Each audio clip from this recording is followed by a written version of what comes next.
This morning, we're going to dive in because sometimes life feels a bit hard.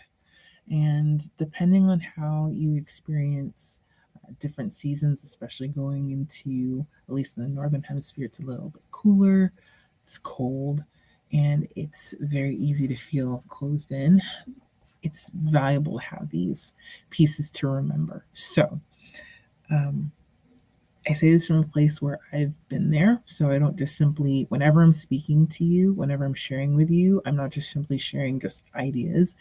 It's what I know has transformed my life and has been really beneficial. And I know just how important it is that when we find light, when we find hope, when we find a way out, to share it with others. So, with that being said, I would like for you to remember that whenever you're going through something that feels really hard, so you may be in the middle of a very difficult season, or you just started a difficult season, and sometimes that difficult season may be difficult because you've suffered a loss, or there's a really massive shift or transition that's happening that either is out of your control or feels out of control.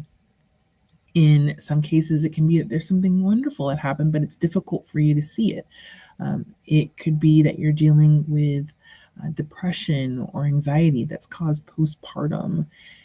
In those cases, when life feels hard, no matter how you've gotten to this place, there's a few things for you to remember. One, you've made it this far. A lot of times we forget or we lose sight of the fact that life has happened up and through this point. And so, the same way that we've been able to come into this place, I promise you there is a way out. So, if the feeling is that you're stuck and you're never going to leave, know that you've come this far and that there is a way out. Okay. Second is it's okay to ask for help.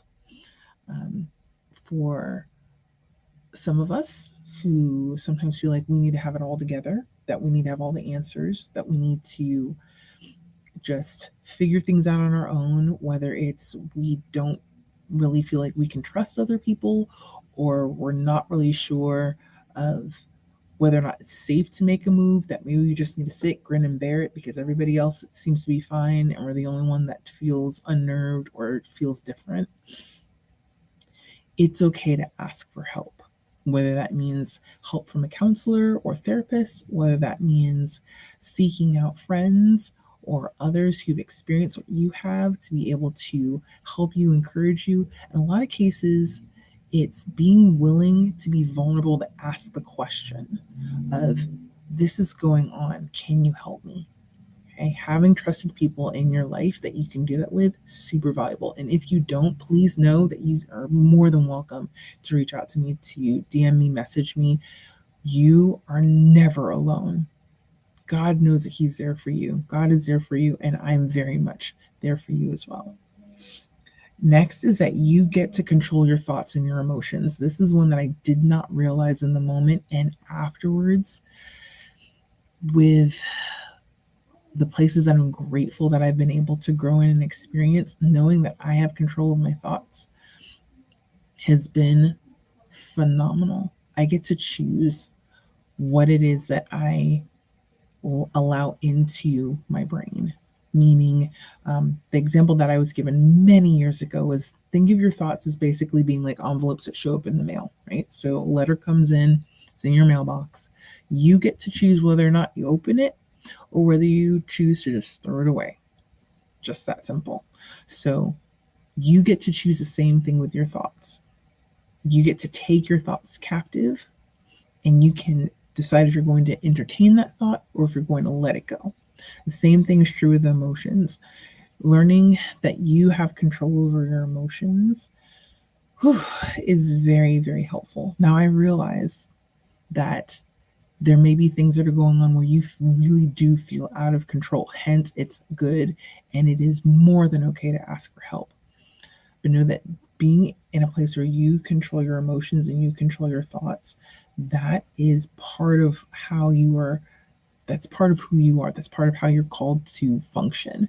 And so if either one of those feels out of your control, please be sure to ask for help. I know that when I was going through that season within my own life, I asked for help, received it, did what needed to be done. Phenomenal afterwards. It just, oh wow, I had no idea this is possible again. This is better than I was before. Okay, so know that for sure. Also, the fact that you're here, the fact that you're watching this, the fact that you're in a place where you're desiring to have this tool, whether it's for yourself, I hope that this is for yourself, but if it is for someone else, your purpose matters. Say this again and again and again. You are here for a reason. Your purpose matters. What you dream about and what your goals are, the things that matter to you, are here for a purpose. There is a way that your light shines that no one else does. And so if life feels hard, when life feels hard, because if it doesn't feel hard now, it probably will at some point in the future, know that your purpose matters. Choose to shine. Yes, if you need to have a time of rest, go ahead and rest. If that means that you need to get that extra help so that you can figure things out again, go for it. But know that when you are here, you have a purpose. Do not neglect that and let that go, okay? So, with that said, recognize that when life feels hard, just like it's not hard now, it can easily feel hard later. Know that when life feels hard, that it is only a phase, that it's not forever, that it will come and it will eventually leave. I never liked the word season because in my head, seasons last for 3 to 4 months. And sometimes phases can last for 6 months, sometimes it's a year, sometimes 2 years. No matter what, know that this too shall pass. Doesn't mean that it's going to be easy, doesn't mean that, okay, everything's just going to magically come together, but know that this is but a phase. And in many cases, we get to choose how long that phase lasts, partly by how we engage with our thoughts and our emotions. And so that's the reason why it's so valuable to be able to start considering what the next steps are. Meaning, I'm in a place where I feel out of control. I've just had a little one, or I've just moved to a whole new location, or I've just lost someone that I never thought I would lose, whether that's a physical loss or an emotional loss, whatever the case is. The next step is to go, okay, let me reevaluate the basics. Let me reevaluate, you guessed it, what my values are. Let me check out what my priorities are. Let me see how it is that I can embody those things now. Let me consider what it is that matters to me and what it is that I'm called to do, what it is that I'm blessed and gifted and designed to do, and how I can have all those pieces to be able to show up.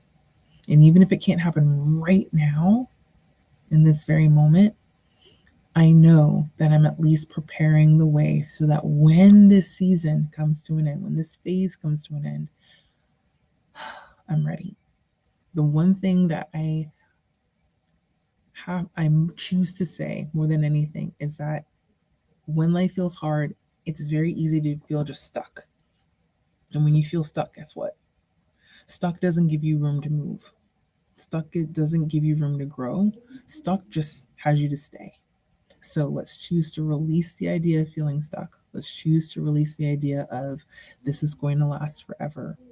And instead to say, I choose to know that, yes, this is where I am, that there's something to be gleaned from where I am right now. I choose to believe that because it's me controlling my thoughts. I choose to ask for help. I choose to reach out. I choose to recognize that I have a purpose. And I choose to consider what my next steps will be. So, hope this blessed you. Hope this encourages you and helps you. And with that, I will wish you a great rest of your day. Talk to you later. Bye.